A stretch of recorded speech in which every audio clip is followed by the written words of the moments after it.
সজল ঘোষের এই যে লম্পজম্প কুৎসা, এগুলো দেখে আমার ভারী মজা লাগছে। যখন একতরফা ব্যক্তিগত আক্রমণ করে যায় তখন কি বীরত্ব।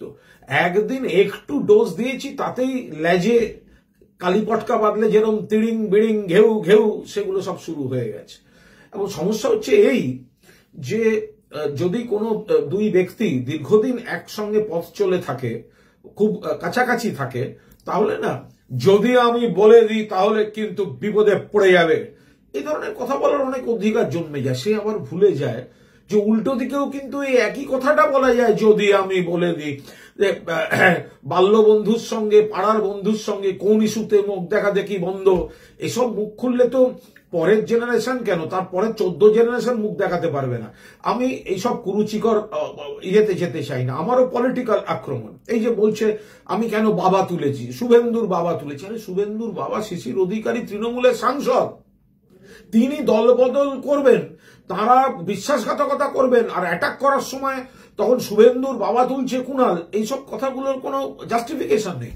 আর এত কথা সজল বলছে হাস্যকর। ও কেন গেছে? ও দল বদলেছে কি কোনো নীতিতে, কোনো আদর্শে, বিজেপিকে ভালোবেসে? না, সজল গেছে 50 নম্বর ওয়ার্ডের টিকিটের জন্য। একটা এমএলএ, এমপি, কাউন্সিলর না পেলে যাদের অস্তিত্ব, রোজগার সমস্ত বন্ধ হয়ে যায়, তো সেরকম একটা মানসিকতা দেখিয়ে ফেলছে। আমার সঙ্গে শেষেও ও বলেছে আমি চেষ্টা করেছি ওকে দলে রাখতে, 100 বার চেষ্টা করেছি আমি ওকে দলে রাখতে। একটা অ্যাক্টিভ ছেলে কেন দলে রাখার চেষ্টা করব না? এটা যে মুখ থেকে বেরিয়ে গেছে তো ভালো কথা। তো তাহলে দেখুন, যে ওকে দলে রাখার চেষ্টা করেছে এত নীচ যে তার বিরুদ্ধেও কুৎসা করতে ছাড়ে না এরা, উপকারীদের পিঠে ছুরি মারে। এইটা হচ্ছে চরিত্র। হ্যাঁ, ওকে আমি ও যাওয়ার আগেও ও আমার সঙ্গে গেছিল আমাদের দলের রাজ্য সভাপতি সুব্রত বক্সির কাছে, বৈঠক হয়েছিল। ওর চাহিদা ছিল 50 নম্বর ওয়ার্ডে ওকে টিকিট দিতে হবে। সেটা স্বভাবতই আমাদের সভাপতির পক্ষে সম্মত হওয়া সম্ভব হয়নি, কারণ আমাদের সিটিং কাউন্সিলর মহিলা কাউন্সিলর ছিলেন। ফলে সেই জায়গায় দাঁড়িয়ে যেহেতু একটা কংক্রিট ডিসকাশনে পৌঁছয়নি, তো ও চলে গিয়েছে। যদি তৃণমূল টিকিট দিত, আজকেও তৃণমূলে থেকে Amit Shah, Narendra Modi go back, BJP হাটাও, শুভেন্দু চোর বলতো, শুভেন্দু সিবিআই এর এফআইআর নেমড চোর, দালাল বলতো। তা এখন যেহেতু তৃণমূল টিকিট দিতে পারেনি, টিকিটের জন্য গেছে, ঘটনাচক্রে জিতেছে, ফলে এখন তার অন্য চেহারা বেরিয়ে যাচ্ছে। ভাগ্যিস এইসব মালপত্র তৃণমূল থেকে জিতে আসেনি। যাক সজল, তুমি ভালো থেকো। যে একতরফা গালাগালি করে যাওয়ার মধ্যে তোমাকে যে কিছুক্ষণ তোমার সদল বল পোষা বাহিনীকে নিয়েও তিড়িং বিড়িং করতে হচ্ছে, এতে মোগাম বউ খুশ হুয়া।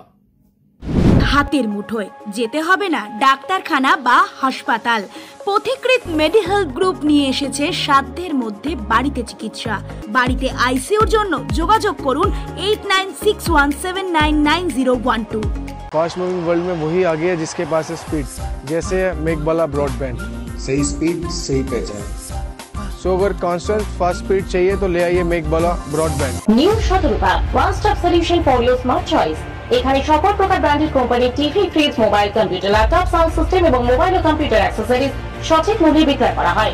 প্রতিটি কেনাকাটায় আকর্ষণীয় ছাড় এবং নিশ্চিত উপহার। ঠিকানা ইন্দ্রলোক, সোদপুর, কলকাতা 110 এবং Muragachha, Sodepur, Kolkata 111। Animesh Suzuki, BT road, Agarpara. Motorcycle মানে সুজুকি। মোটরসাইকেল সেল এবং সার্ভিস করানো হয় অত্যাধুনিক যন্ত্রের মাধ্যমে। এখানে অত্যাধুনিক মডেলের বিভিন্ন গাড়ি পাওয়া যায়। পাবেন Suzuki Hayabusa, Suzuki Gixxer, Suzuki Bergman, Suzuki access 125 এবং সাথে সার্ভিস সেন্টারের সমস্ত সুবিধা। আমাদের শাখা আগরপাড়া, ব্যারাকপুর ভিআইপি তে। সকলকে সাদর আমন্ত্রণ। ওম সাই ব্যাংকুয়েট অ্যান্ড গেস্ট হাউস।